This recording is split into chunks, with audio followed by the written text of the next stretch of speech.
आज हम प्रमुख व्यक्ति एवं उनके गुरुओं के नाम पढ़ेंगे और हमारे चैनल को अधिक से सब्सक्राइब करें। अगर आप नए हैं तो हमारे चैनल को जरूर सब्सक्राइब करें, जिससे आपको आगे वाली वीडियो आसानी से प्राप्त हो जाएंगे। और हम आपको ये महत्वपूर्ण अगर माना जाए तो भारतीय इतिहास का सबसे महत्वपूर्ण चैप्टर माना जाता है। इससे हमेशा क्वेश्चन पूछे जाते हैं और हम आपको इनकी विस्तृत चर्चा भी करेंगे।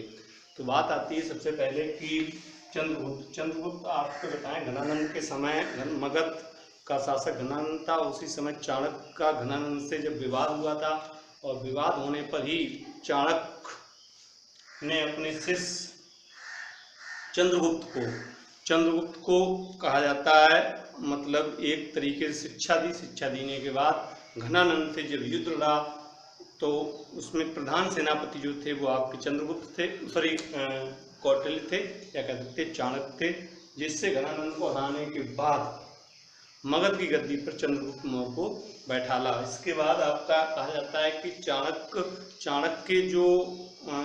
के बचपन का नाम जो है वो आपके विष्णुगुप्त है, जिसके नाम से इन्होंने कहा जाता है अर्थशास्त्र की रचना की थी। ये कई बार पेपरों में भी पूछा जाता है। अर्थशास्त्र किस पर निर्धारित है? यह राजनीति शास्त्र पर निर्धारित है। अब बात आती है सिकंदर आपने सुना होगा, मकदूनिया के शासक सिकंदर था। सिकंदर ने का सपना था विश्व विजय, पूरे विश्व पर विजय प्राप्त करना है। सिकंदर भारत 326 ईसा पूर्व में आया था और कहा जाता है इसके जो गुरु थे वो अरस्तु थे। अरस्तु जीव विज्ञान के जनक माने जाते हैं, मनोविज्ञान के जनक माने जाते हैं और जीव विज्ञान के भी जनक अरस्तु माने जाते हैं। और अरस्तु को अगर देखा जाए तो अरस्तु कई शास्त्रों के भी जनक माने जाते हैं।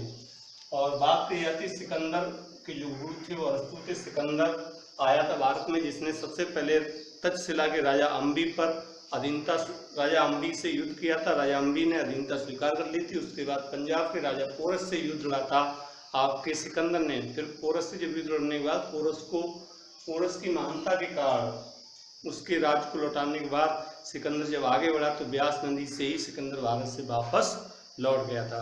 तो सिकंदर के जो गुरु थे अरस्तु थे। अरस्तु के गुरु जो थे वो प्लूटो थे। ये बात आती है और ये इनकी नाम आपके प्लूटो के भी नाम कहते हैं, मनोविज्ञान में मिलते हैं। अब बात आती है महात्मा गांधी। महात्मा गांधी के बारे में सुना होगा आपने। भारत के राष्ट्रपिता महात्मा गांधी के जो गुरु थे वो गोपाल कृष्ण गोखले थे। गोपाल कृष्ण गोखले ने सर्वेंट ऑफ इंडिया सोसाइटी की स्थापना जो की थी वो 1905 में की थी, जिसे सेवा मंडल के नाम से जाना जाता है। गांधी जी को प्रभावित करने वाले गोपाल कृष्ण गोखले थे, जिससे गांधी जी ने भारत में महत्वपूर्ण आंदोलन किए, जिससे भारत को आज़ादी मिली है। वो आपको पता होगा, इसके बारे में विस्तृत चर्चा बात करेंगे। अब गोपाल कृष्ण गोखले के जो गुरु थे वो महादेव गोविंद राणाडे थे। महादेव गोविंद राणाडे का संबंध जो है वो महाराष्ट्र के समाज से माना जाता है। महाराष्ट्र में इन्होंने बहुत अच्छे कार्य किए हैं महादेव गोविंद राणाडे। बात आती है कबीरदास के बारे में सुना होगा। कबीरदास और रैदास के जो गुरु थे वो रामानंद थे और कबीरदास के बारे में आपने सुना होगा। आगे बात आती है सूरदास के जो कवि थे वो महाप्रभु वल्लभाचार्य थे। ये कई बार पूछा जाता है। मीराबाई के कवि जो मतलब गुरु जो थे वो रैदास थे। मीरा को आधुनिक अगर बात करें, मीरा जो है जिन्हें वर्तमान में कहा जाता है कि कई बार ये पूछा जाता है, मीराबाई के जो गुरु थे वो रैदास थे और मीरा का जो संबंध है भगवान की भक्ति से संबंध है, भगवान कृष्ण की भक्ति से संबंध, जिसने आधुनिक राधा की भी उपाधि दी गई है। बात आती है रामानंद जो गुरु थे वो राघवनंद थे। और स्वामी दयानंद सरस्वती के जो गुरु थे, स्वामी दयानंद सरस्वती के बारे में आपने सुना होगा। उनके गुरु जो थे वो स्वामी ब्रजानंद थे। बात आती तुलसीदास के जो गुरु थे वो बाबा नरहरि थे। तुलसीदास के जो गुरु थे वो बाबा नरहरि थे। अब बात आती है तुलसीदास ने रामचरितमानस की रचना की जो थी वो अवधी भाषा में की थी। और तुलसीदास के बारे में जैसे हनुमान चालीसा तुलसीदास ने ही रचना की थी इसकी, और कई बार ये पूछा भी जाता है। अब बात आती है सुभाष चंद्र बोस भारत के सबसे महान क्रांतिकारी माने जाते हैं और जिनके जो गुरु थे वो चित्तरंजन दास थे। ये कई बार पेपर में पूछा था। सुभाष चंद्र बोस ने ही गांधी जी को सबसे पहली बार राष्ट्रपिता कहा था। ऑल इंडिया रेडियो के संबोधन करते हुए बर्मा में गांधी जी को राष्ट्रपिता की जो उपाधि दी थी वो आपकी उपाधि दी थी सुभाष चंद्र बोस ने। एओ ह्यूम की बात आती है, जिन्हें कहा जाता है, जिन्होंने कांग्रेस की स्थापना की थी 1885 में। एओ ह्यूम और कांग्रेस के कभी अध्यक्ष नहीं बने और इनके जो गुरु थे वो महादेव गोविंद रनाड़े थे। महादेव गोविंद रनाड़े का जो संबंध है वो महाराष्ट्र से है। अब बात आती है रविन्द्रनाथ टैगोर। रविन्द्रनाथ टैगोर जो उनके गुरु थे बंकिम चंद्र चटर्जी। रविन्द्रनाथ टैगोर ने बंगला भाषा में कहते अपने भारत का राष्ट्रीय गान जनगण मन और बांग्लादेश का राष्ट्रीय गीत अमर सोनान बंगला भी लिखा है। अब बात आती है बंकिम चंद्र चटर्जी, जिन्होंने आपके वंदे मातरम गीत लिखा। बंकिम चंद्र चटर्जी कई बार एक पेपर में पूछा था। रविन्द्रनाथ टैगोर और साहित्य में नोबेल पुरस्कार प्राप्त करने वाले पहले भारतीय जो थे वो रविन्द्रनाथ टैगोर थे। अब बात आती है गौतम बुद्ध। गौतम बुद्ध के जो गुरु थे वो अलारकालन थे। गौतम बुद्ध के पहले गुरु जो थे वो अलारकालन थे, वो सांख्य दर्शन के गुरु माने जाते हैं।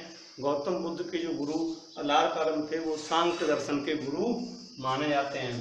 शिवाजी के जो गुरु थे वो दादाजी कौन देव थे और देव थे, ये कई बार पूछा था शिवाजी के बारे में। बिरसा मुंडा के जो गुरु थे वो आनंद पांडे थे। बात आती है स्वामी विवेकानंद। स्वामी विवेकानंद से कई बार क्वेश्चन पूछा था। 1893 में स्वामी विवेकानंद शिकागो में विश्व धर्म सम्मेलन में सम्मिलित हुए और स्वामी विवेकानंद के जो गुरु थे वो रामकृष्ण परमहंस थे और इन्होंने कहा जाता रामकृष्ण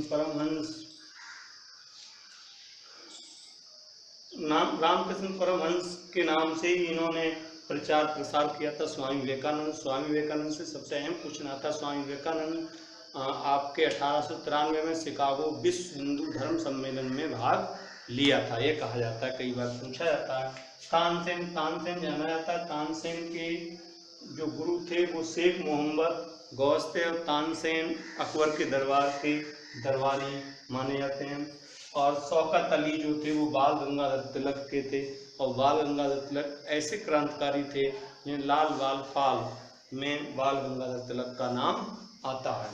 अब बात आती जहांगीर। जहांगीर जो था कहा जाता जहांगीर अकबर से संबंध है जहांगीर का और कहा जाता है कि अहमद फर्रुख सरहिंद थे और औरंगजेब के जो गुरु थे वो आपके शेख मसूम थे और अमीर खुसरो जिसे तोती हिंद के नाम से जाना जाता है। अमीर खुसरो का जन्म पटियाली पहले एटा में पड़ता था, वर्तमान में यह कासगंज जिले में। अमीर खुसरो के जो गुरु हैं वो शेख निजामुद्दीन औलिया, जो कहा जाता है दिल्ली में स्टेशन बनी हुई है निजामुद्दीन औलिया के नाम से ही है। तो ये अमीर खुसरो को खड़ी बोली का जनक भी कहा जाता है। तो ये वीडियो अगर आप हमारा 2 से 3 बार जब देखेंगे तो आपको ये सब चीज़ आसानी से याद हो जाएगी और इससे हमेशा क्वेश्चन एक ना एक आता है, कई बार पूछा जाता है पेपर में। तो इससे पहले हमारे चैनल को अगर आप नए हैं तो सब्सक्राइब जरूर करें और इस लिंक को अधिक से अधिक शेयर करें। Thank you.